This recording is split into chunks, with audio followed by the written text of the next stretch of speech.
तो ड्रामा नहीं, डिलीवरी होनी चाहिए। संसद सत्र के पहले पीएम मोदी का एक बड़ा और खास संबोधन देखा गया। उन्होंने विस्तार से मीडिया से मुखातिब होते हुए देश के सामने अपनी बात रखी। ड्रामा जिसे करना है वो करता रहे। ड्रामा करने के लिए बहुत सारी जगह है। यहाँ ड्रामा नहीं, डिलीवरी होनी चाहिए। यहाँ नारे नहीं, नीति पर बात होनी चाहिए।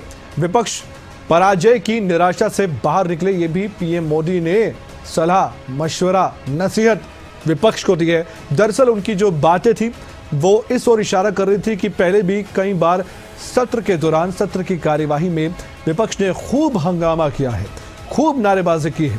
और पहले भी हमने देखा था कि जितने भी सेशन अभी तक हुए हैं इस 2024 के बाद मोदी सरकार के तीसरे टर्म में, उसमें भी विपक्ष ने खूब हो हल्ला किया है। और मुद्दा कोई भी हो, सत्ता पक्ष पर हावी होने की रणनीति के तहत सदन को भी विपक्ष ने चलने नहीं दिया। उसी बात को ध्यान में रखते हुए जब पीएम मोदी मीडिया से मुखातिब होते हुए बातचीत कर रहे थे, जैसे कि अक्सर वो सदन से पहले करते हैं, कार्यवाही से पहले करते हैं, तो उन्होंने आज अलग ही अंदाज में बात की थी। क्या था उनका बॉडी लैंग्वेज का एक नजरिया, आइए देखते हैं। उनके अनुभवों का हमें सदन को लाभ मिलना चाहिए। इस नई पीढ़ी के अनुभव सदन के माध्यम से राष्ट्र को भी लाभान्वित करेंगे। और इसलिए मेरा आग्रह रहेगा कि हम इन चीजों को गंभीरता से लें। ड्रामा करने के लिए जगह बहुत होती है, जिसको करना है करते रहें। यहाँ ड्रामा नहीं, डिलीवरी होनी चाहिए। नारे के लिए भी जितने नारे बुलवाने हैं, वो पूरा देश खाली पड़ा है। जहाँ पराजित होकर के आए वहाँ बोल चुके हो, जहाँ अभी पराजय के लिए जाने वाले हो वहाँ भी बोल दीजिए।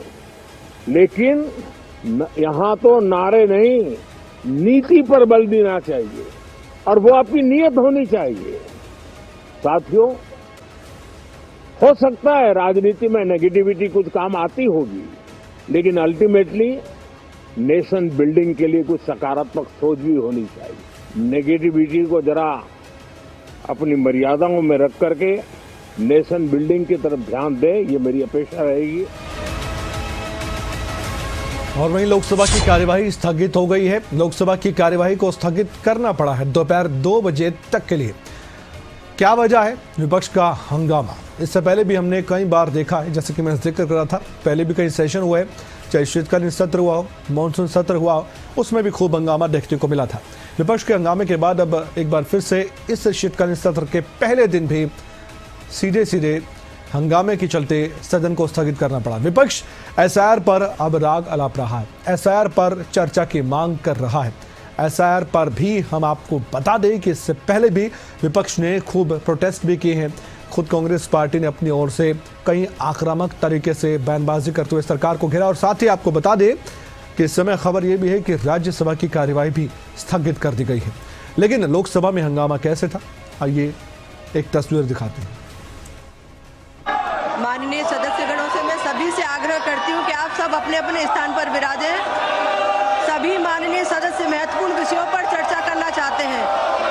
बहुत सारे माननीय सदस्यों का शून्यकाल लगा हुआ है। आप सदन की कार्रवाई नहीं चाहते, शून्यकाल को चलाना नहीं चाहते।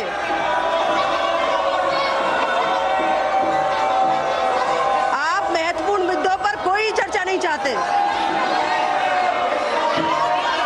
आप में से ही कितने सदस्य शून्यकाल पर बोलना चाहते हैं? आप सदन को चलने दीजिए। सभा की कार्रवाई 2 बजे तक के लिए स्थगित की जाती है।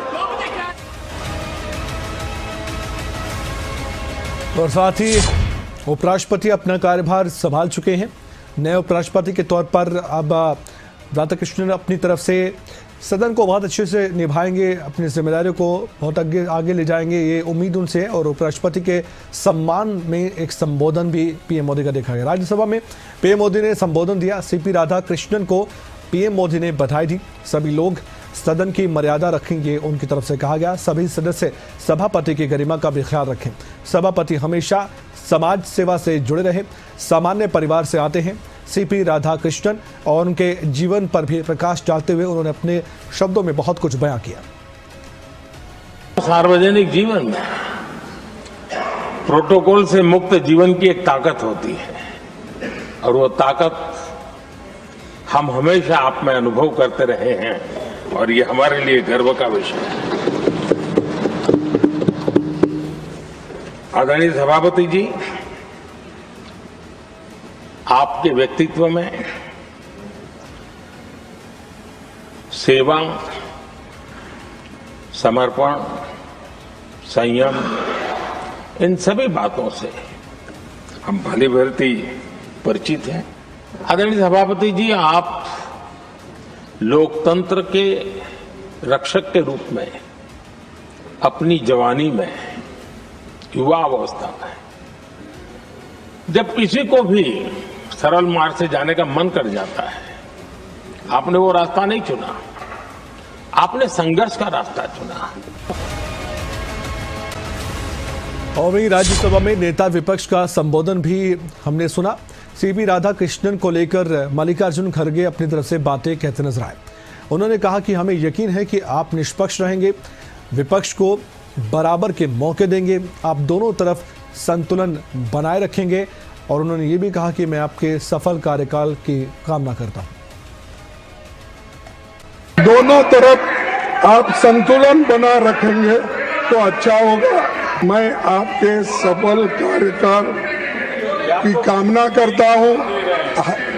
आप जिस बैकग्राउंड से आए हैं, जिसका जिक्र प्रधानमंत्री जी ने यहाँ पर किया, ठीक है, हम मानते हैं, लेकिन आप ये भी नहीं भूलना चाहिए कि ये कांग्रेस के घराने से आप आए हैं। कि प्रधानमंत्री बाहर बहुत जोरदार तकरीर करके आए और अपना प्रेस कॉन्फ्रेंस करे और हमारे ऊपर भी बहुत इनडायरेक्टली हमला किए, लेकिन उसका जवाब तो हम मुंहतोड़ यहाँ पर दे। मल्लिकार्जुन खड़गे ने जो बयान सदन में दिया, उस पर बीजेपी ने आपत्ति जाहिर की है।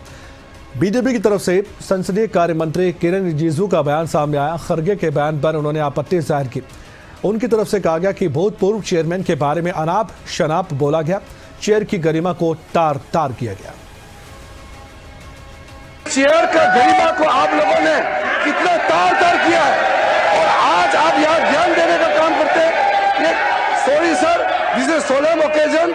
My appeal is please don't refer to anything which is not necessary on this. और साथ ही केंद्रीय मंत्री जेपी नड्डा ने भी विपक्ष पर खूब जुबानी वार किए। खड़गे के बयान पर बीजेपी के नेता आग बबूला हैं। ऐसे में जेपी नड्डा की तरफ से कहा गया कि तकलीफ को डॉक्टर के सामने बोलना चाहिए। सभापति जी पहली बार हाउस को कंडक्ट कर रहे हैं, ये समझने की जरूरत है। बहुत ही सम्मानीय लीडर ऑफ ऑपोजिशन ने बात लाई, उन बातों के बारे में अगर चर्चा करने लगे फेयरवेल के विषय पर और बाकी सारे विषय पर, तो मुझे लगता है कि वह इररिलेवेंट भी है और वह समय प्रासंगिक भी नहीं। फिर यहाँ से भी चर्चाएं होंगी कि आपने चेयर लीडर कहा था, फिर यहाँ से भी चर्चाएं होंगी कि आपने उनके खिलाफ एक नहीं 2 बार उनके खिलाफ अविश्वास प्रस्ताव दिया। ब्रेकिंग बुलेटिन में आगे बढ़ते हुए अब बात करेंगे गीता महोत्सव की, जिसमें वैश्विक गीता पाठ हुआ है। कुरुक्षेत्र में मुख्यमंत्री नायब सैनी मौजूद थे। अंतर्राष्ट्रीय गीता महोत्सव में वैश्विक गीता पाठ हुआ है। मुख्यमंत्री नायब सैनी यहां पर शिरकत कर चुके हैं। 21,000 विद्यार्थियों ने, अब तस्वीर देख सकते हैं, वैश्विक गीता पाठ एक साथ किया। केशव पार्क में कार्यक्रम का आयोजन किया गया।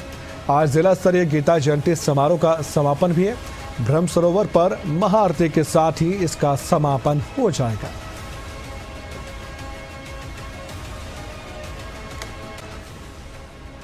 मैं भगवान श्री कृष्ण से ये प्रार्थना भी करता हूं कि वे आपके जीवन को ज्ञान के आलोक से आलोकित करें।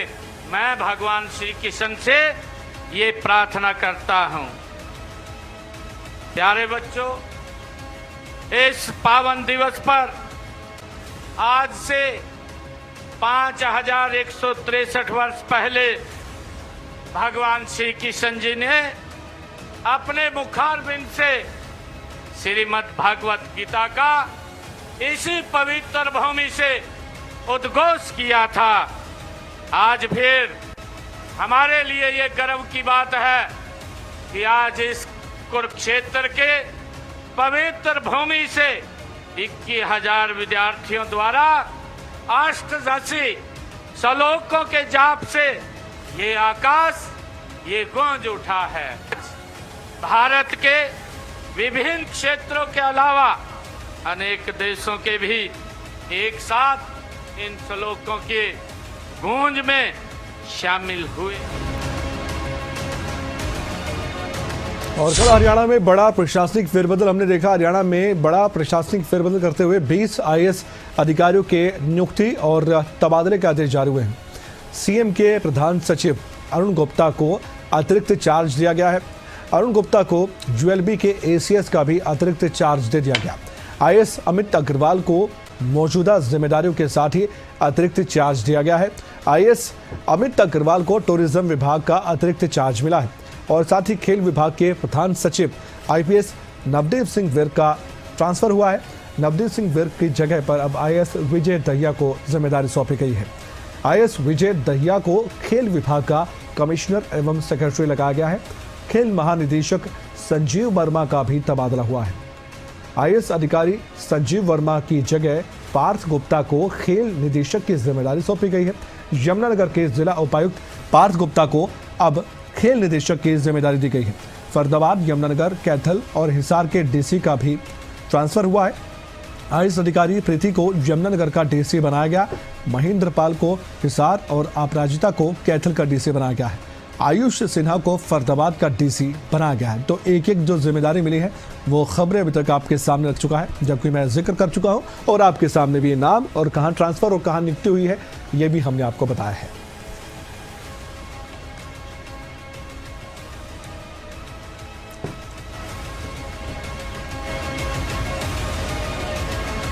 NIA की छापेमारी हुई है। जी हां, दिल्ली ब्लास्ट केस को लेकर NIA लगातार मेहनत कर रही है। नेशनल इन्वेस्टिगेशन एजेंसी की तरफ से कई बार रेड की जा चुकी है। अलग अलग जगहों पर हमने रेड देखी, लेकिन इस बार जम्मू कश्मीर में भी 8 जगह ऐसी थी जहां पर NIA की तरफ से छापेमारी हुई है। अनंतनाग और पुलवामा में NIA की रेड देखी गई। मौलवी इरफान और आदिल के घर पर छापेमारी हुई है। साथ ही नादीगाम और पुलवामा में भी रेड की गई है। मुजम्मिल के ठिकानों पर भी छापेमारी हुई है। अब ऐसे में NIA के हाथ और बड़े सबूत लग सकते हैं। कैसे इन्होंने प्लानिंग को अंजाम दिया, कहां से मदद मिल पा रही थी। कुछ खबरें ऐसी भी हैं, जानकारी ऐसी भी है कि जो डॉक्टर शाहीन है वो पाकिस्तान के हैंडलर के संपर्क में थी और काफ़ी कैश भी मिला था जब रेड की गई थी शाहीन के आवास पर जहां पर वो रहती थी। बहुत कुछ तो हाथ लग चुका है, लेकिन एक लंबी फहरिस्त है सबूतों की। अब इसके बाद नतीजा बाद में सामने आएगा। फिलहाल एक एक चीज को बारीकी से देखा जा रहा है।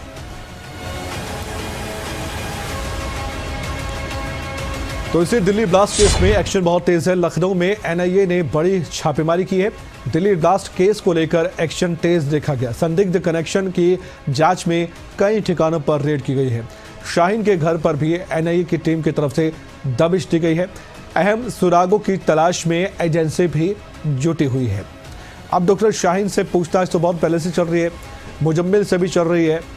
इन दोनों से सबसे ज़्यादा पूछताछ में खुलासे हुए हैं। अभी तो ये पूछताछ शुरुआती दौर में है, आगे आगे देखिए और कितने बड़े खुलासे होते हैं, क्योंकि तरीका हमारी एजेंसी को मालूम है कि इन जैसे लोगों से कैसे निपटा जा सकता है और कैसे इनसे और जानकारी निकाली जा सकती है।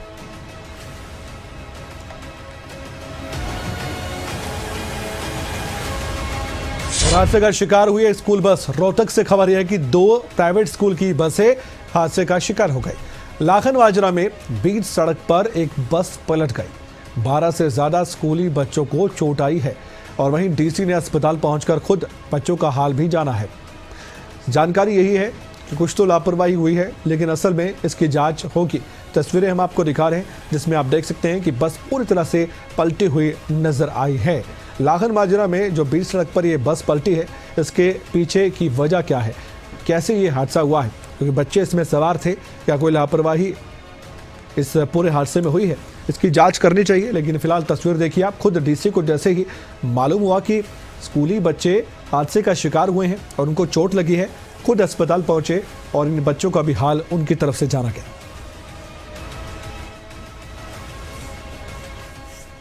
अनफॉर्चुनेट इंसिडेंट हुआ लाखन माजरा में और बच्चे सभी सेफ हैं और कुछ बच्चों को पीजीआई लेके आया गया और कुछ सीएचसी में उनको फर्स्ट एड दिया गया। और अभी हम फिर भी सभी बच्चों की लिस्ट बना के ट्रैक कर रहे हैं कि कोई भी हर बच्चा सेफ है, उनके पेरेंट्स से कांटेक्ट कर रहे हैं। होपफुली सब कुछ। एक बड़ा हादसा हुआ है तमिलनाडु में। तमिलनाडु के शिवगंगा में भीषण बस हादसे में काफी लोग मारे गए हैं। 2 बसों की आमने सामने की टक्कर थी। हादसे में अभी तक का आंकड़ा है 11 लोगों की मौत का और 40 लोग घायल हैं। वहां की राज्य सरकार ने 3 लाख रुपए की सहायता राशि जरूर मृतक के परिजनों के लिए जारी की है, लेकिन सवाल यही है कि यह हादसा हुआ तो हुआ कैसे। जिन्होंने अपनी जान गंवाई है उनके परिजन सदमे में हैं, काफ़ी ज़्यादा दुख में हैं। अब किसकी लापरवाही थी, आमने सामने की टक्कर कैसे हो गई, क्या बस चालक की कोई लापरवाही इसमें मानी जा सकती है? इस मामले में भी जांच होनी चाहिए। परिजन काफ़ी दुखी हैं जिन्होंने अपनों को गंवाया है। कहाँ वो अपनी मंजिल की तरफ जा रहे थे, लेकिन 11 लोगों को मौत की मंजिल मिल गई।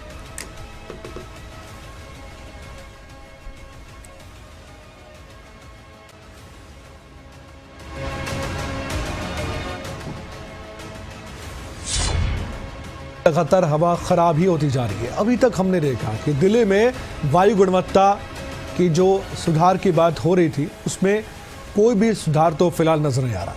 दिल्ली में हवा कितनी खराब है मैं आपको उदाहरण के तौर पर बताता हूँ। दिल्ली एनसीआर में गंभीर लेवल पर AQI पहुंच गया है। कई इलाकों में फिर से गंभीर श्रेणी में हवा की गुणवत्ता है। दिल्ली का एयर क्वालिटी इंडेक्स 370 दर्ज किया गया है। ग्रेटर नोएडा में AQI सबसे ज्यादा 407 दर्ज हुआ है। नोएडा में 397 और गाजियाबाद में 395 एयर क्वालिटी इंडेक्स रिकॉर्ड हुआ है। दिल्ली राष्ट्रीय राजधानी क्षेत्र यानी कि NCR और उत्तर भारत के कई शहरों में वायु गुणवत्ता बेहद खतरनाक स्तर पर पहुंच गई है। सुबह सवेरे जारी आंकड़ों के मुताबिक दिल्ली का एयर क्वालिटी इंडेक्स 370 दर्ज किया गया, जो गंभीर श्रेणी में माना जाता है। NCR के अन्य शहरों में हालात और भी ज्यादा बुरे हैं। जहां ग्रेटर नोएडा की बात करें, AQI सबसे ज्यादा 407 दर्ज हुआ है। नोएडा में 397 और गाजियाबाद में 395 एयर क्वालिटी इंडेक्स रिकॉर्ड किया गया है।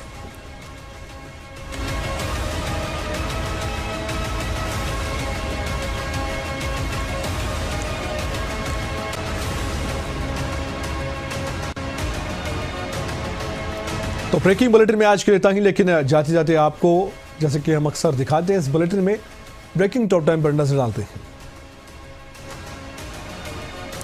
प्रधानमंत्री नरेंद्र मोदी ने शीतकालीन सत्र से पहले यह कहा कि ड्रामा करने के लिए बहुत जगह होती है, इसको लेकर जिसको जो करना है करे। यहाँ ड्रामा नहीं डिलीवरी होनी चाहिए, यहाँ नारे नहीं नीति पर बात होनी चाहिए। कांग्रेस सांसद प्रियंका गांधी वाड्रा ने कहा कि चुनाव की स्थिति, SIR और पॉल्यूशन बहुत बड़े मुद्दे हैं। ये ड्रामा नहीं है। मुद्दों पर बोलना और उन्हें उठाना ड्रामा नहीं होता।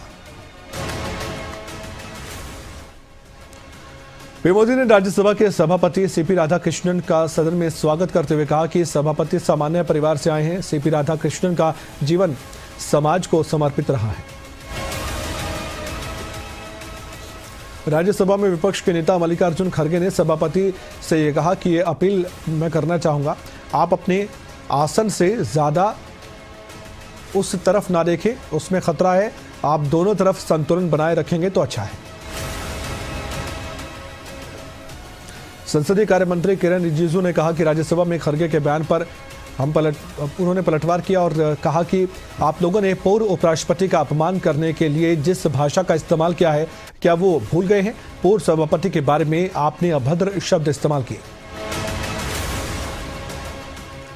मुख्यमंत्री नायब सिंह सैनी ने कुरुक्षेत्र में अंतर्राष्ट्रीय गीता महोत्सव में वैश्विक गीता पाठ में शिरकत की। इस दौरान 21,000 विद्यार्थियों ने एक साथ वैश्विक गीता पाठ किया। रोहतक में 2 निजी स्कूल बसें हादसे का शिकार हो गई। लाखन माजरा के बीच सड़क पर बस पलट गई, जिससे कि 12 से ज्यादा स्कूली बच्चों को चोट आई। दिल्ली ब्लास्ट केस को लेकर लखनऊ में NIA की बड़ी छापेमारी देखने को मिली है। शाहीन के घर पर NIA की टीम ने दबिश दी और अहम सुरागों की तलाश की। मध्य प्रदेश के टीकमगढ़ में जमीन के झगड़े में 3 लोगों की हत्या की गई। यहां 7 आरोपियों को गिरफ्तार किया गया है। पुलिस ने जांच शुरू कर दी है। दिसंबर की शुरुआत होते ही दिल्ली पर सर्दी और प्रदूषण का सितम छा गया।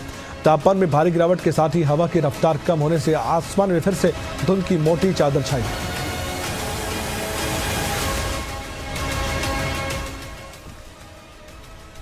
और एक बड़ी जानकारी आपको बता दें जो कि बहादुरगढ़ से है। बास्केटबॉल खिलाड़ी अमन की मौत के मामले को लेकर आपको बता दें कि परिजनों ने पुलिस को लिखित शिकायत दी है।